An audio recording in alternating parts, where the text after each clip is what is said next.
Bonjour à toutes, bonjour à tous. La question d'aujourd'hui, qui va être abordée dans ces quelques minutes, c'est le rôle du médecin du travail d'entreprise dans la prise en charge des travailleurs face à la COVID-19. Alors, le médecin du travail est le conseiller de l'employeur et du travailleur du point de vue de la loi algérienne. L'intervention du médecin du travail donc découle de cet accompagnement qu'il doit à l'entreprise en toutes circonstances et aux travailleurs également. Ici, en ces temps, toutes les phases de la situation de la crise sanitaire nationale sont la situation à laquelle doit faire face le médecin du travail et ses répercussions sur le monde de l'entreprise. Alors, on a eu une première phase qui a été le pré-confinement, qui a consisté, dans ce début d'épidémie, à la sensibilisation, la formation et à la mise en place des mesures barrières dans les entreprises. En plus de détecter les cas, de les orienter vers les milieux hospitaliers où ils peuvent être pris en charge dans des consultations de tri-Covid et de faire le listing des cas contacts au niveau de l'entreprise. Ensuite, il y a eu une deuxième phase, rapidement arrivée après la première, où il y a eu l'institution du confinement par les pouvoirs publics et il a fallu faire les listes des travailleurs éligibles au confinement, soit à domicile, comme les femmes enceintes, les mères d'enfants en bas âge ou les malades chroniques, soit en télétravail, jusqu'à 50% des effectifs de l'entreprise étaient concernés par le décret présidentiel. Enfin, la troisième phase, le déconfinement, c'est-à-dire le retour au travail qui se déroule maintenant, aujourd'hui, et auquel les entreprises doivent faire face et qui comporte plusieurs volets. Le premier volet, l'entreprise doit elle-même se préparer à recevoir les travailleurs en mettant en place les mesures barrières, c'est-à-dire en fonction des spécificités, des métiers, des postes de travail, du type de locaux, du type de machines. Il va falloir mettre en place les systèmes qui vont permettre aux travailleurs de préserver leur santé et de ne pas se contaminer ou perpétuer les contaminations à l'intérieur de l'entreprise. Mais surtout, il ne faut pas oublier les moyens de transport, les cantines et les endroits où où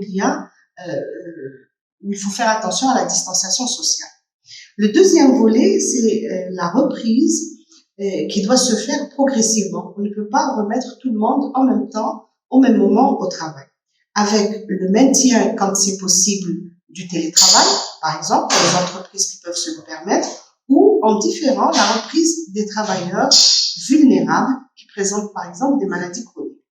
Ou alors, on doit prendre le temps de faire des aménagements de postes et ou de locaux pour pouvoir recevoir les travailleurs dans les meilleures conditions. Enfin, toujours se référer aux instructions et aux notes ministérielles qui aident les entreprises à avancer dans cette phase.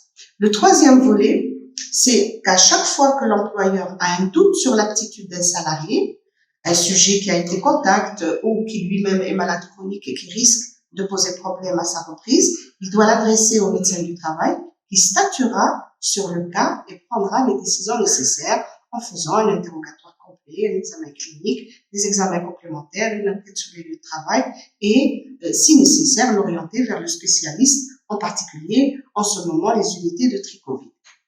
Alors, évidemment, en ce moment de déconfinement, la première question qui se pose aux entreprises, est-ce que je dois dépister?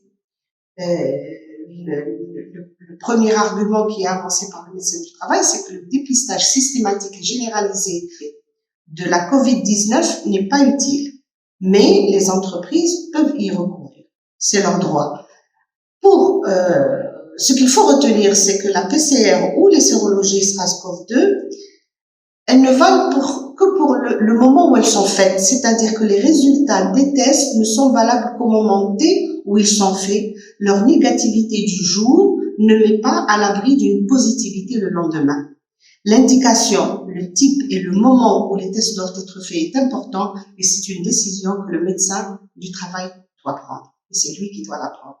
La surveillance médicale ou les consultations au moindre signe clinique vont permettre au médecin d'orienter son enquête, d'avoir la bonne conduite à tenir en ce qui concerne les travailleurs suspects. En tout cas, avant de donner un schéma pour la prise en charge des travailleurs au niveau de l'entreprise, donc la démarche du médecin du travail en entreprise, on va faire un léger rappel des définitions qui sont prises au niveau de la note numéro 20 du ministère de la Santé et de la Population de la Réforme hospitalière pour ce qui est de la problématique de la COVID-19. Alors, ces définitions sont susceptibles d'évoluer et celles que je mets à votre disposition valent jusqu'à ce que le ministère donne d'autres indications. Alors, qu'est-ce que c'est qu'un cas suspect? Vous trouverez tous les détails au niveau de l'instruction numéro 20, mais toute personne présentant des signes cliniques d'infection respiratoire aiguë, quelle que soit sa gravité, avec une fièvre ou une sensation de fièvre, sans autre étiologie identifiée pouvant expliquer pleinement la symptomatologie, est considérée comme un cas suspect. Mais aussi, tenir compte du fait qu'elle a voyagé ou séjourné dans une région où l'épidémie est active, et que cela fait que 14 jours depuis qu'elle est revenue. Ou alors, toute personne qui présente une infection respiratoire aiguë, quelle que soit sa gravité, dans les 14 jours qui suivent une exposition liée à un contact étroit ou à une personne qui a séjourné ou travaillé dans une région où le virus est actif. Alors, on peut définir aussi ce que c'est que le contact étroit. C'est lorsqu'une personne, à partir des 24 heures qui ont précédé l'apparition des symptômes, a été dans une des situations suivantes, c'est-à-dire a partagé le même lieu de vie ou a eu un contact direct avec quelqu'un qui est positif. Pendant une discussion de 15 minutes, par exemple, ou qui est resté en face à face avec lui pendant au moins 1 heure et à moins d'1 mètre d'écart. Mais aussi, si on n'a pas le détail de ces définitions, on peut reconnaître ces situations dans le voisin de bureau, le voisin d'un cas au niveau des moyens de transport, où on est resté de manière prolongée avec une personne qui est à laquelle on est en train de prodiguer des soins. Ce sont les situations où on se retrouve donc à partager un lieu de vie, un lieu de travail et d'être en contact direct, et donc on est à un contact étroit. Alors ensuite, il y a plusieurs types de cas qui sont définis dans la note numéro 20. Le cas probable, que c'est la situation où le test diagnostic virologique n'a pas pu être effectué et pourtant les signes tels que les signes radiologiques au scanner sont évocateurs de COVID-19.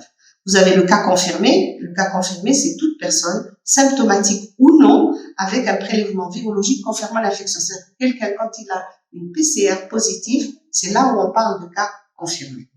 Ensuite, on peut avoir affaire à des sujets contacts asymptomatiques. Et là, ça veut dire qu'on ne sait pas quel est leur statut, et on se contentera de mesurer le risque.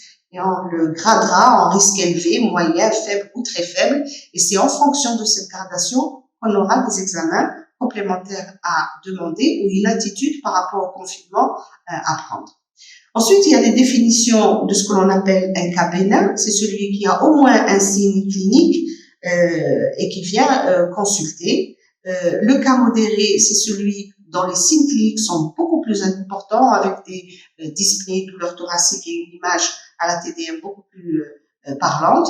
Le cas sévère, c'est celui qui a un syndrome de détresse respiratoire aiguë, avec les paramètres qui la définissent. Les cas critiques, défaillance multiviscérale, se voient dans ce cas, et c'est en général ce que l'on retrouve évidemment dans les services de réanimation. Alors, le médecin du travail d'entreprise n'aura pas à gérer ces derniers cas que je viens de signaler, mais c'est bien de le savoir, parce qu'il les aura quand il reste vivant au retour. Donc, le médecin du travail aura à gérer soit les sujets contacts asymptomatiques, soit les sujets symptomatiques mais bénins, et il va avoir à gérer le retour au travail de travailleurs ayant contracté le SARS-CoV-2. En ayant fait la maladie ou pas. C'est-à-dire, ce sera des gens qui ont eu des symptômes ou pas. Ce sera des gens qui ont pu avoir une PCR ou une sérologie ou pas. C'est-à-dire, les dossiers peuvent être très variés. Ce sera des gens qui ont bénéficié d'un traitement ou pas. Ce sera des gens qui ont dû être hospitalisés ou pas. Ce sera des gens qui ont bénéficié d'un arrêt de travail ou pas. Et enfin, ce sera aussi des gens qui ont pu bénéficier d'une quarantaine, d'une quatorzaine, comme on dit aujourd'hui, c'est-à-dire un isolement pendant une certaine durée.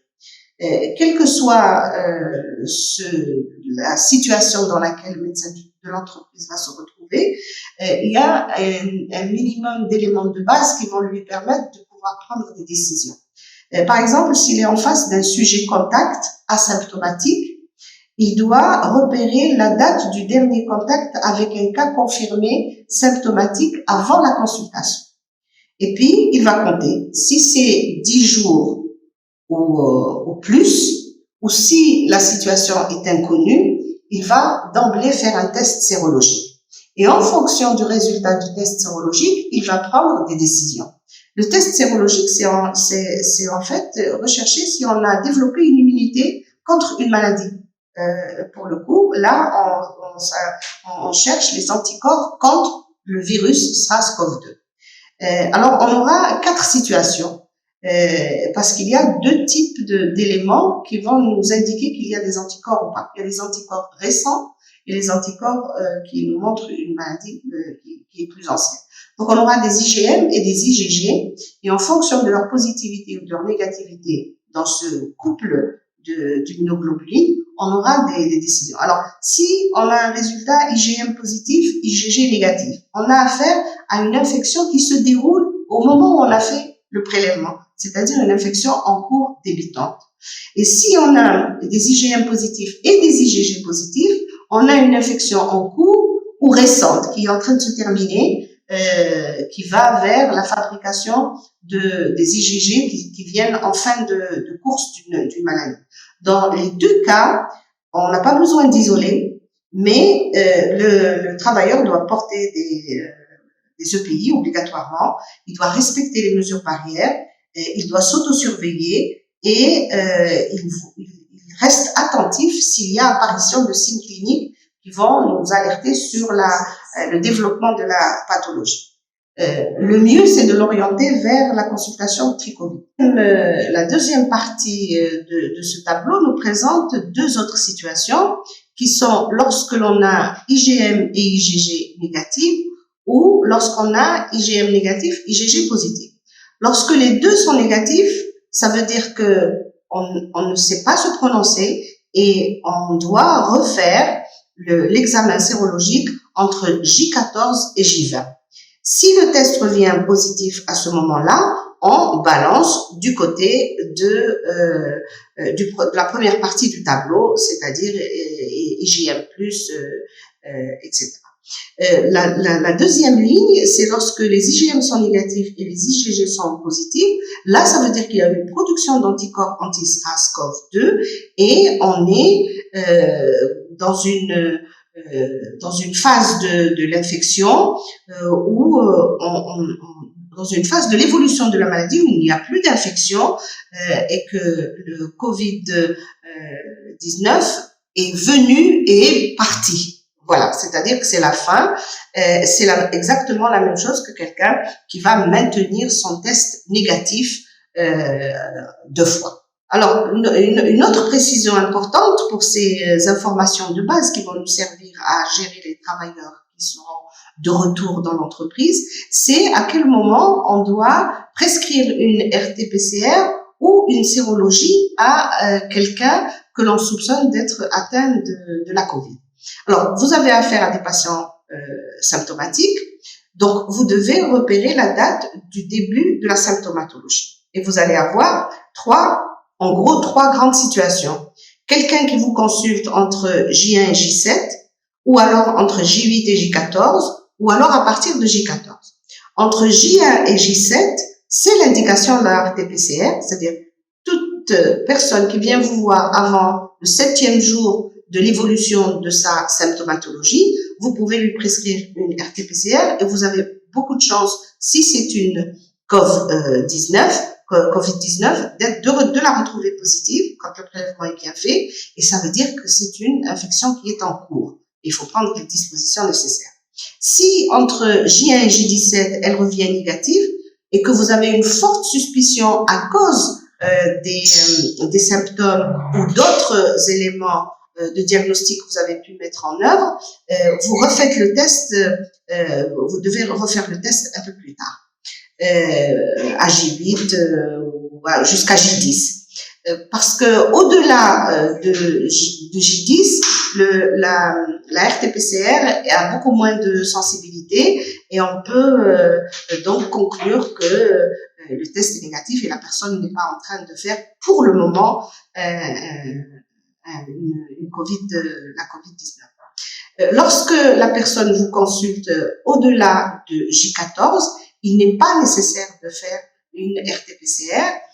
Il vaut mieux faire un test sérologique, ce qui nous permettra de retomber dans la configuration des tests sérologiques que j'ai indiqué tout à l'heure, c'est-à-dire à la recherche des IgM, des IgG, pour pouvoir juger du degré d'évolution de la pathologie. Ensuite, vous déclenchez le protocole de prise en charge si vous avez affaire donc à un cas COVID-19 bénin, qu'il soit porteur d'une comorbidité ou pas. L'attitude du médecin du travail lorsqu'il a pu faire le diagnostic de cas bénin, c'est de l'orienter d'emblée vers une consultation spécialisée s'il estime que c'est à eux de lui donner le traitement, etc. Mais il peut aussi compléter tout le dossier, c'est-à-dire demander la RT-PCR dans les conditions que je viens d'indiquer, pouvoir demander une radio du thorax ou une TDM qui peut être évocatrice pour le cas bénin et voir la description de tous les symptômes. Si le cas bénin est confirmé, c'est-à-dire le sujet contact a des signes cliniques avec un des tests qui est positif ou qu'il ait une radio suspecte ou qu'il ait un bilan, un des éléments qui est positif, on peut juger qu'il est Covid positif et il faut l'orienter au centre hospitalier le plus proche. Il développera le protocole de prise en charge selon le type d'atteinte et le degré d'atteinte. En conclusion, qu'est-ce qu'on peut dire? En tant que médecin du travail d'entreprise, on est une sentinelle en cas et en temps d'épidémie. C'est-à-dire qu'on peut être le lanceur d'alerte lorsque peuvent se constituer de ce que l'on appelle des clusters en milieu de travail. Et c'est une position très importante qu'il faut pouvoir gérer en collaboration et en coordination avec les structures sanitaires qui sont autour de votre entreprise. Merci de m'avoir écouté.